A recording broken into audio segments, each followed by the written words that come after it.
आप देख रहे हैं खावर नईम हाशमी ऑफिशियल। खावर नईम हाशमी ऑफिशियल में तमाम दोस्तों की खिदमत में सलाम पेश करता हूँ। आज की कहानी बॉलीवुड और लॉलीवुड की अपने दौर की एक मकबूल तरीन अदाकारा और गुलकारा की है, जिन्हें उनके पहले ही गाने ने शोहरत की बुलंदियों तक पहुंचा दिया था और उनका गाया हुआ गीत ना सिर्फ पाकिस्तान हिंदुस्तान पूरी दुनिया में सुना गया और आज तक सुना जाता है। मैं जिक्र कर रहा हूं मोहतरमा बहुत अजीज दोस्त सलमा आगा के हवाले से। सलमा आगा बहुत अच्छी दोस्त थी, बहुत मुलाकातें हुई। उनके सलीका मंदी, उनके अंदाज़े गुफ्तगू, उनकी मुस्कुराहट, उनके फन, ये सारी चीजें जो है उन्हें बुलंदियों की तरफ लेकर गई। मैं पीछे कुछ अरसा पहले एक कहानी भी सलमा आगा से मुतल्लिक सुना चुका हूं कि उनके साथ जब वो मेरे पास आती थी, वो दोस्ती इतनी हो गई मेरी उनकी कि वो रोजाना आना शुरू हो गई और आके घंटा दो घंटे मेरे पास बैठती, गुफ्तगू करती और चली जाती। जब वो तशरीफ लाती तो उनके पीछे एक आदमी आता जो उनका मुलाजिम लगता था, तो उनका बैग पकड़ा होता, बैग रखता, वापस चला जाता। जो बाद में मुझे इंकशाफ हुआ कि ये मुलाजिम नहीं, सलमा आगा का शौहर है।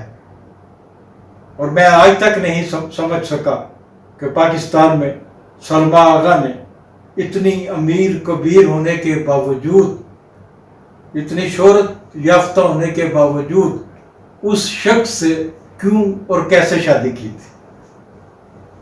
लेकिन आज की जो कहानी है वो इन तमाम चीजों से हटकर है।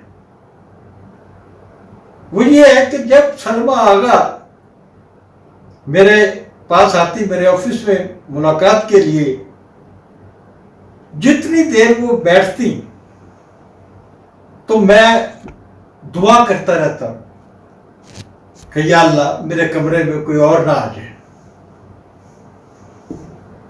सलमा आगा को बेहुदगी नहीं करती थी, ना बेहुदा बातें करती थी, ना कोई और बात थी।